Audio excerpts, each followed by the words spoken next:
प्रदेश के मुख्यमंत्री योगी आदित्यनाथ सिंगापुर और जापान के दौरे पर हैं। आज सुबह सिंगापुर में उनकी बड़े स्तर पर मुलाकातें हुई हैं और यह बताया जा रहा है कि इस मुलाकात में बड़ी कामयाबी भी मिली है। मुख्यमंत्री योगी आदित्यनाथ ने लखनऊ में डेटा सेंटर स्थापित करने का आमंत्रण दिया है। यूनिवर्सल सक्सेस ग्रुप के साथ 66,050 करोड़ के निवेश समझौते हुए हैं।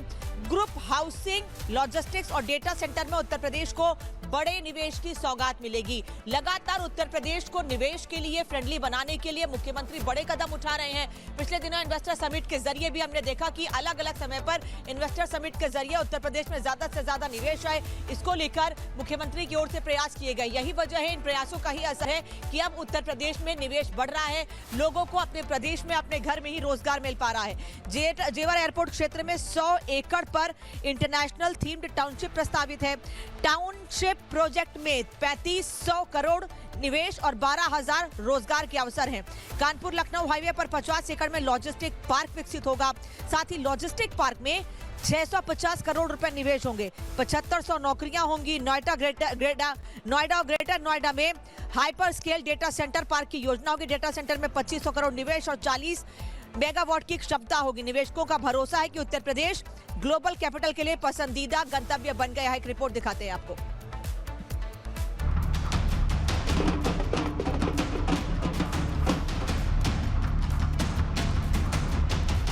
सिंगापुर टू जापान, ग्लोबल मंच पर यूपी। योगी की गूंज, निवेश की धुन। भगवा का vision, global mission. Uttar Pradesh को $1 ट्रिलियन इकोनॉमी बनाने का संकल्प लेकर मुख्यमंत्री योगी आदित्यनाथ सिंगापुर पहुंच चुके हैं। ढोल नगाड़ों की थाप, भगवा रंग में रंगा स्वागत और योगी के नारों के बीच ये सिर्फ एक दौरा नहीं, ये मिशन उत्तर प्रदेश का ग्लोबल लॉन्च है। सिंगापुर पहुंचते ही दुनिया की बड़ी इन्वेस्टमेंट कंपनी GIC के CEO से मुलाकात की और फिर टेमासेक होल्डिंग्स के चेयरमैन संग निवेश पर मंथन किया। योगी का फोकस साफ है, यूपी में रोजगार के अवसर बढ़ाना, इंफ्रास्ट्रक्चर में बढ़ोतरी, मैन्युफैक्चरिंग को रफ्तार देना, फिनटेक और लॉजिस्टिक्स पर जोर देना। सिंगापुर के बाद सीएम योगी जापान के दौरे पर जाने वाले हैं, जहां ऑटोमोबाइल से इलेक्ट्रॉनिक्स तक हर सेक्टर पर उनकी नजर होगी। योगी का ये डबल इंजन वाला विदेशी दौरा यूपी को दुनिया का नया मैन्युफैक्चरिंग हब बनाने की तैयारी है। कल तक जो प्रदेश अपराध और अराजकता के नाम से पहचाना जाता था, आज वही उत्तर प्रदेश दुनिया की बड़ी अर्थव्यवस्थाओं से आंख में आंख डालकर निवेश मांग रहा है। मुख्यमंत्री योगी आदित्यनाथ का सिंगापुर और जापान दौरा सिर्फ एक सरकारी यात्रा नहीं, ये करोड़ों युवाओं के रोजगार का रोड मैप है। ये यूपी के औद्योगिक भूगोल को बदलने का मास्टर स्ट्रोक है। सिंगापुर की फाइनेंस ताकत, जापान की टेक्नोलॉजी की धार और भगवा में एक मुख्यमंत्री तैयारी और जोश के साथ ग्लोबल मंच पर यूपी की पहचान गढ़ी जा रही है। Bureau report, Republic Bharat. और उत्तर प्रदेश के मुख्यमंत्री योगी आदित्यनाथ सिंगापुर और जापान के दौरे पर हैं। आज सुबह सिंगापुर में उनकी बड़े स्तर पर मुलाकातें हुई हैं और यह बताया जा रहा है कि इस मुलाकात में बड़ी कामयाबी भी मिली है। मुख्यमंत्री योगी आदित्यनाथ ने लखनऊ में डेटा सेंटर स्थापित करने का आमंत्रण दिया है। यूनिवर्सल सक्सेस ग्रुप के साथ 66,050 करोड़ के निवेश समझौते हुए हैं। ग्रुप हाउसिंग, लॉजिस्टिक्स और डेटा सेंटर में उत्तर प्रदेश को बड़े निवेश की सौगात मिलेगी। लगातार उत्तर प्रदेश को निवेश के लिए फ्रेंडली बनाने के लिए मुख्यमंत्री बड़े कदम उठा रहे हैं। पिछले दिनों इन्वेस्टर समिट के जरिए भी हमने देखा कि अलग अलग समय पर इन्वेस्टर समिट के जरिए उत्तर प्रदेश में ज्यादा से ज्यादा निवेश आए। इसको लेकर मुख्यमंत्री की ओर से प्रयास किए गए। यही वजह है, इन प्रयासों का ही असर है कि अब उत्तर प्रदेश में निवेश बढ़ रहा है। लोगों को अपने प्रदेश में, अपने घर में ही रोजगार मिल पा रहा है। जेवर एयरपोर्ट क्षेत्र में 100 एकड़ पर इंटरनेशनल थीम्ड टाउनशिप प्रस्तावित है। टाउनशिप प्रोजेक्ट में 3500 करोड़ निवेश और 12,000 रोजगार के अवसर हैं। कानपुर लखनऊ हाईवे पर 50 एकड़ में लॉजिस्टिक पार्क विकसित होगा।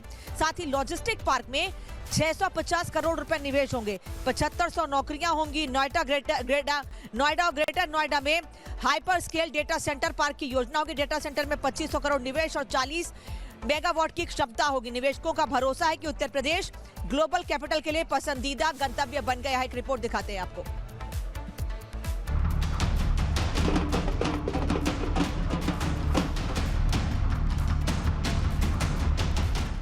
सिंगापुर टू जापान, ग्लोबल मंच पर यूपी। योगी योगी की गूंज, निवेश की धुन। भगवा का vision, global mission. Uttar Pradesh को $1 ट्रिलियन इकोनॉमी बनाने का संकल्प लेकर मुख्यमंत्री योगी आदित्यनाथ सिंगापुर पहुंच चुके हैं। ढोल नगाड़ों की थाप, भगवा रंग में रंगा स्वागत और योगी योगी के नारों के बीच ये सिर्फ एक दौरा नहीं, ये मिशन उत्तर प्रदेश का ग्लोबल लॉन्च है। सिंगापुर पहुंचते ही दुनिया की बड़ी इन्वेस्टमेंट कंपनी GIC के CEO से मुलाकात की और फिर टेमासेक होल्डिंग्स के चेयरमैन संग निवेश पर मंथन किया। योगी का फोकस साफ है, यूपी में रोजगार के अवसर बढ़ाना, इंफ्रास्ट्रक्चर में बढ़ोतरी, मैन्युफैक्चरिंग को रफ्तार देना, फिनटेक और लॉजिस्टिक्स पर जोर देना। सिंगापुर के बाद CM योगी जापान के दौरे पर जाने वाले हैं, जहां ऑटोमोबाइल से इलेक्ट्रॉनिक्स तक हर सेक्टर पर उनकी नजर होगी। योगी का ये डबल इंजन वाला विदेशी दौरा यूपी को दुनिया का नया मैन्युफैक्चरिंग हब बनाने की तैयारी है। कल तक जो प्रदेश अपराध और अराजकता के नाम से पहचाना जाता था, आज वही उत्तर प्रदेश दुनिया की बड़ी अर्थव्यवस्थाओं से आंख में आंख डालकर निवेश मांग रहा है। मुख्यमंत्री योगी आदित्यनाथ का सिंगापुर और जापान दौरा सिर्फ एक सरकारी यात्रा नहीं, ये करोड़ों युवाओं के रोजगार का रोड मैप है। ये यूपी के औद्योगिक भूगोल को बदलने का मास्टर स्ट्रोक है। सिंगापुर की फाइनेंस ताकत, जापान की टेक्नोलॉजी की धार और भगवा में एक मुख्यमंत्री तैयारी और जोश के साथ ग्लोबल मंच पर यूपी की पहचान गढ़ी जा रही है। Bureau report, Republic Bharat. और उत्तर प्रदेश के मुख्यमंत्री योगी आदित्यनाथ सिंगापुर और जापान के दौरे पर हैं। आज सुबह सिंगापुर में उनकी बड़े स्तर पर मुलाकातें हुई हैं और यह बताया जा रहा है कि इस मुलाकात में बड़ी कामयाबी भी मिली है। मुख्यमंत्री योगी आदित्यनाथ ने लखनऊ में डेटा सेंटर स्थापित करने का आमंत्रण दिया है। यूनिवर्सल सक्सेस ग्रुप के साथ 66,050 करोड़ के निवेश समझौते हुए हैं। ग्रुप हाउसिंग, लॉजिस्टिक्स और डेटा सेंटर में उत्तर प्रदेश को बड़े निवेश की सौगात मिलेगी। लगातार उत्तर प्रदेश को निवेश के लिए फ्रेंडली बनाने के लिए मुख्यमंत्री बड़े कदम उठा रहे हैं। पिछले दिनों इन्वेस्टर समिट के जरिए भी हमने देखा कि अलग अलग समय पर इन्वेस्टर समिट के जरिए उत्तर प्रदेश में ज्यादा से ज्यादा निवेश आए। इसको लेकर मुख्यमंत्री की ओर से प्रयास किए गए। यही वजह है, इन प्रयासों का ही असर है कि अब उत्तर प्रदेश में निवेश बढ़ रहा है। लोगों को अपने प्रदेश में, अपने घर में ही रोजगार मिल पा रहा है। जेवर एयरपोर्ट क्षेत्र में 100 एकड़ पर इंटरनेशनल थीम्ड टाउनशिप प्रस्तावित है। टाउनशिप प्रोजेक्ट में 3500 करोड़ निवेश और 12,000 रोजगार के अवसर हैं। कानपुर लखनऊ हाईवे पर 50 एकड़ में लॉजिस्टिक पार्क विकसित होगा।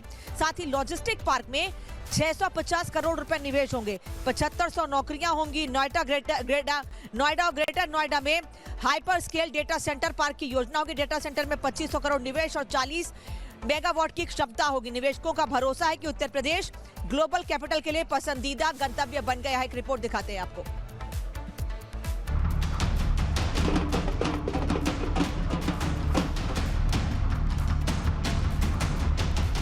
सिंगापुर टू जापान, ग्लोबल मंच पर यूपी। योगी योगी की गूंज, निवेश की धुन। भगवा का vision, global mission. Uttar Pradesh को $1 ट्रिलियन इकोनॉमी बनाने का संकल्प लेकर मुख्यमंत्री योगी आदित्यनाथ सिंगापुर पहुंच चुके हैं। ढोल नगाड़ों की थाप, भगवा रंग में रंगा स्वागत और योगी योगी के नारों के बीच ये सिर्फ एक दौरा नहीं, ये मिशन उत्तर प्रदेश का ग्लोबल लॉन्च है। सिंगापुर पहुंचते ही दुनिया की बड़ी इन्वेस्टमेंट कंपनी GIC के CEO से मुलाकात की और फिर टेमासेक होल्डिंग्स के चेयरमैन संग निवेश पर मंथन किया। योगी का फोकस साफ है, यूपी में रोजगार के अवसर बढ़ाना, इंफ्रास्ट्रक्चर में बढ़ोतरी, मैन्युफैक्चरिंग को रफ्तार देना, फिनटेक और लॉजिस्टिक्स पर जोर देना।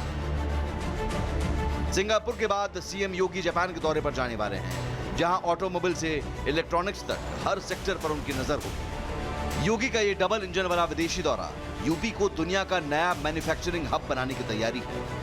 कल तक जो प्रदेश अपराध और अराजकता के नाम से पहचाना जाता था, आज वही उत्तर प्रदेश दुनिया की बड़ी अर्थव्यवस्थाओं से आंख में आंख डालकर निवेश मांग रहा है। मुख्यमंत्री योगी आदित्यनाथ का सिंगापुर और जापान दौरा सिर्फ एक सरकारी यात्रा नहीं, ये करोड़ों युवाओं के रोजगार का रोड मैप है। ये यूपी के औद्योगिक भूगोल को बदलने का मास्टर स्ट्रोक है। सिंगापुर की फाइनेंस ताकत, जापान की टेक्नोलॉजी की धार और भगवा में एक मुख्यमंत्री तैयारी और जोश के साथ ग्लोबल मंच पर यूपी की पहचान गढ़ी जा रही है। Bureau report, Republic Bharat.